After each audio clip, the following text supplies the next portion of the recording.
अमरीकी सदर किसी इंतखाबी मुहिम में ये कहें कि मैं अमेरिका को वैसा मुल्क बनाऊंगा जैसा हजरत नवाज शरीफ ने पाकिस्तान को बनाया, या चीन के सदर अपनी इंतखाबी मुहिम में फरमा दें कि चाइना को वैसा बनाना चाहता हूं जैसा हजरत मोहतरम आसिफ अली जरदारी पाकिस्तान को बनाना चाहते हैं। ऐसी हमारी किस्मत नहीं कि हम पर जो लोग हुकूमत करते रहे उनकी मिसालें बाहर वाले ममालिक में दी जाएं, उनकी खिदमत के या खिदमात के एतराफ़ दुनिया करे। लेकिन हाँ, ये ज़रूर है कि हम पर जो हुकूमत करने वाले हैं, इन हुकूमत करने वालों की जायदादें ज़रूर बाहर के ममालिक में पाई जाती हैं और कसरत से पाई जाती हैं, बड़ी तादाद में पाई जाती हैं। अल्हम्दुलिल्लाह, माशाल्लाह, बहुत खुद कफ़ील हैं इस मामले में हमारे मुल्क में सियासत करने वाले ये लीडरान, ये रहनुमा।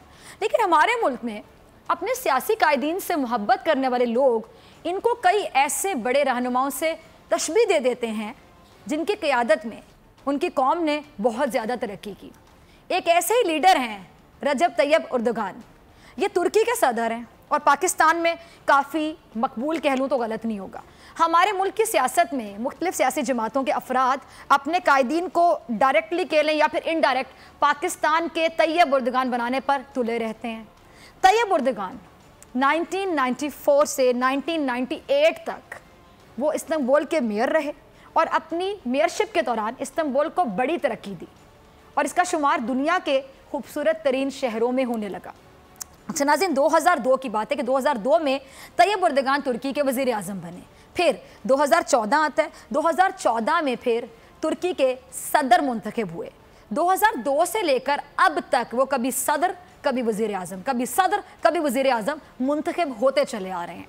एक तवील अरसे तक तुर्की के इक़्तिदार पर बुराजमान रहने वाले तैयब उर्दगान ने अवाम के लिए ऐसे कौन से कारनामे सर अंजाम दिए कि आज भी इक़्तिदार उनके पास है, और जब उनके इक़्तिदार पर कब्ज़ा करने की कोशिश की गई, याद कीजिए ज़रा, रिकॉल कीजिए, यानी तुर्की में मार्शल लॉ लगाने का फैसला किया गया तो तैयब उर्दगान की एक कॉल पर पूरा तुर्की सड़कों पर था, लोग टैंकों के आगे लेट गए थे।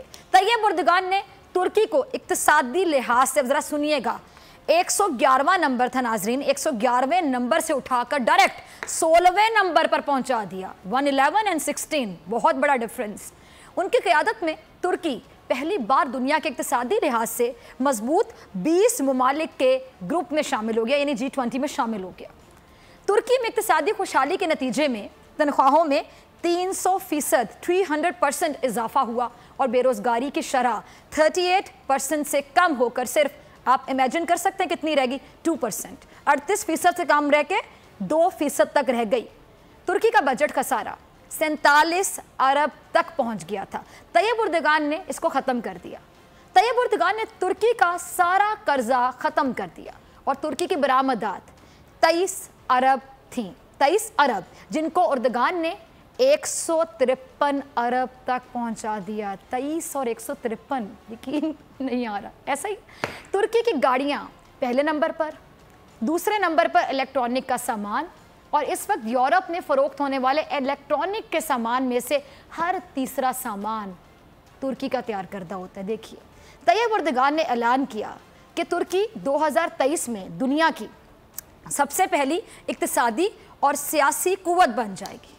उर्दगान ने इक़्तिदार संभाला तो तुर्की अपनी दिफाई सनत की ज़रूरियात का महज 20% खुद पैदा करता था, लेकिन अब आप सोच सकते हैं 20% से कहाँ पहुँच गया।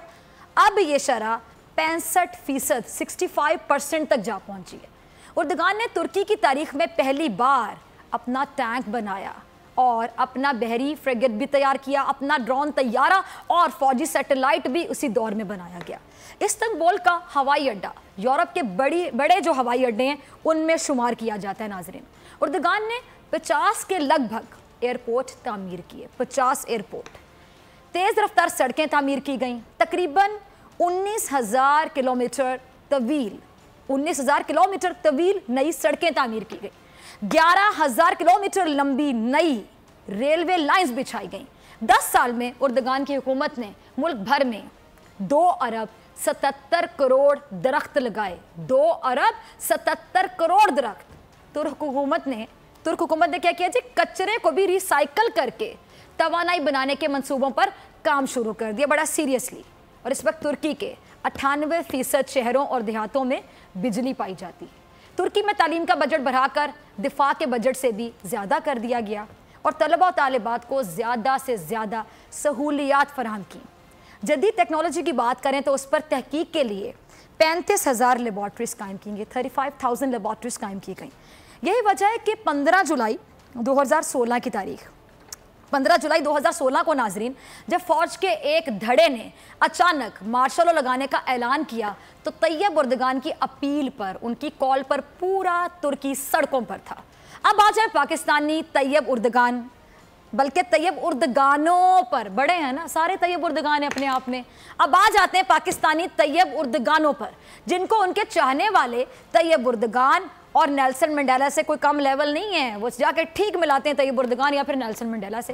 तैयब उर्दगान तकरीबन 17 साल से तुर्की के हाकिम हैं और इन 17 सालों में कई नाकामियों, कई गलत फैसलों कह लें, कई इख्तलाफात और तनकीद के बावजूद तुर्की को कहां से कहां पहुंचा दिया। मैंने आपको अभी पूरा बैकग्राउंड बताया, सारी चीज़ें बताई, फैक्ट्स बताए, आपने सुने। लेकिन पाकिस्तानी